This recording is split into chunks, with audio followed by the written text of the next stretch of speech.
ನೋಡಿರಿ ಫ್ರೆಂಡ್ಸ್, ಉಪ್ಪಿಟ್ಟಿಗೆ ಹಚ್ಕೊಂಡೇವಿ ರವೆ.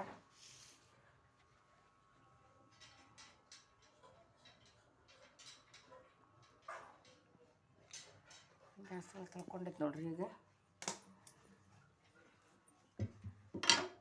ಮಾಡಿ ಇವತ್ತು ಸಂಡೇ ಇಡ್ಲಿ ಏನೂ ಮಾಡಲಿಲ್ಲ.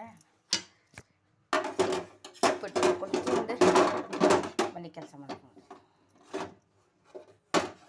ಲೇಟಾಗಿದ್ದೀವಿ ರೀ. ಸಂಡೇ ಅಂತ ಇವತ್ತು ಮಗಳು ನಾಷ್ಟ ಮಾಡತ್ತ. ಫ್ರೆಂಡ್ಸ್, ಸಾಸಿವೆ ಜೀರಿಗೆ ಹಾಕಂತ ಉದ್ದಿನ ಬೇಳೆ ಹಾಕುವ.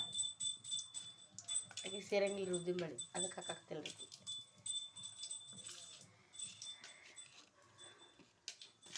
ನೋಡಿ ನೀರಾಗದು ತುಳಸಿ ಗಿಡ ಇದು ಗಿಡ ತಂದಿದ್ರಿ ಚೆಂಡು ಹೂವಿಂದು, ಅಲ್ಲೇ ಬಾಡೈತೆ ನೋಡ್ರಿ. ಅದೆಲ್ಲ ಹಚ್ಬೇಕಂದ್ರೆ ಹೊರಗೆ ಈ ವರಮಹಾಲಕ್ಷ್ಮಿ ಪೂಜೆ ಅದು ಇದಕ್ಕೆ ದೇವ್ರದ್ದು, ಹಿಂಗಾಗಿ ಹಚ್ಚಕ್ಕಾಗಿಲ್ಲ. ಉಪ್ಪಿಟ್ಟು ತಿನ್ನೋದು ಬರ್ರಿ ಫ್ರೆಂಡ್ಸ್, ಎಲ್ಲರೂ ಸಂಡೇ ಇದೇನು ಸ್ಪೆಷಲ್ ಇಲ್ಲ. ಕರಿಬೇವು ಹಾಕಿದ್ರು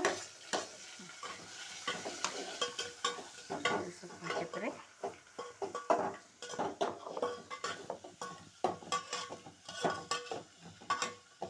ಉಪ್ಪು ಹಾಕೋ, ಉಪ್ಪು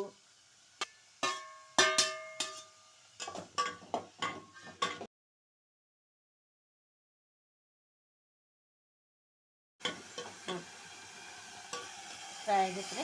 ನೀರು ಹಾಕಮ್ಮ. ಪೂಜೆ ಆತ್ರಿ. ಈಗ ನಮ್ಮದು ಮನೆಯಾಗೆ ನಮ್ಮ ಮನೆಯವ್ರು ಜಾಕ ಮಾಡಿ ಪೂಜೆ ಮಾಡಿದ್ರೆ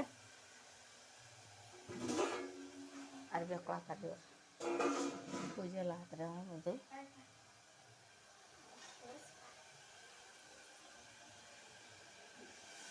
ನೋಡ್ಲಿ. ಉಪ್ಪಿಟ್ಟು ತಿನ್ನೋದು ಬರ್ರಿ ಎಲ್ಲರೂ ಫ್ರೆಶ್. ಹಾಕಮ್ಮ, ನೀರು ಹಾಕಿ ಒಂದು ಸ್ವಲ್ಪ ಸಾಕು. ಮುಗೀತಂದ್ರೆ ಉಪ್ಪಿಟ್ಟು ಆತು ನೋಡ್ರಿ. ನಮ್ದು ಇವತ್ತಿನ ನಾಷ್ಟ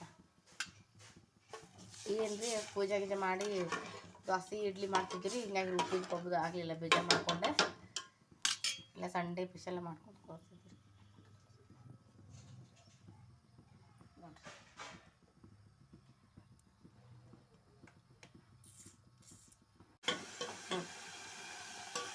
ಫ್ರೈ ಆಗಿತ್ತು ರೀ.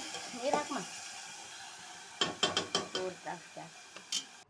ನೋಡಿರಿ ಫ್ರೆಂಡ್ಸ್, ಉಪ್ಪಿಟ್ಟು ಆತು ನೋಡ್ರಿ. ಈಗ ನೋಡ್ರಿ ಬರ್ರಿ ನಾಷ್ಟ ಮಾಡೋಣ. ಬರ್ರಿ ನಾಷ್ಟ ನೋಡ್ರಿ, ತಾಟಿಗೆ ಹಾಕತ್ತೀವಿ ಸಂಡೆ ಉಪ್ಪಿಟ್ಟು. ಸಿಂಪಲ್ಲಾಗಿ ನಾಷ್ಟ ಮಾಡಿ ನೋಡ್ರಿ.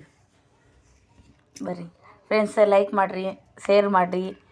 ಈಗ ಹೊಸದಾಗಿ ಇದು ಯೂಟ್ಯೂಬ್ ಓಪನ್ ಮಾಡೇವ್ರಿ. ಏನೋ ಸ್ವಲ್ಪ ಟೈಮ್